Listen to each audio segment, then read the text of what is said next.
All right. Welcome to a new session and a workshop on the map of AI.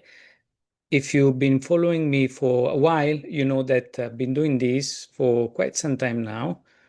However, it started, I think a decade back, I started to cover the economics of AI on my blog for Week MBA.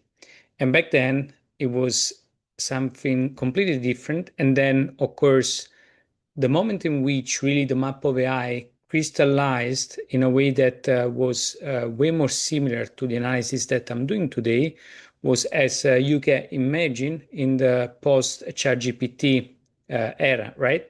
So what happened over there, and the reason why I started to do this more regularly, is that actually, as soon as again ChatGPT launched, but coming from the AI industry the years before, and looking at the evolution of the different GPT models, it was clear that we were onto something, but more from like a business perspective, right?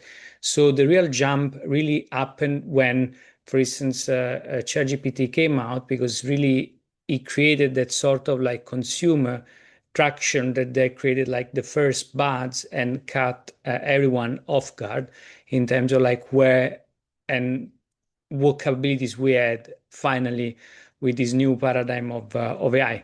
Now, interesting thing is when I did start to map out the AI ecosystem, of course, I did use like a multi-layered approach, because I explained right on that if you wanted to understand how AI worked, you needed to have like this sort of like multi-layered approach. Now, interesting thing is I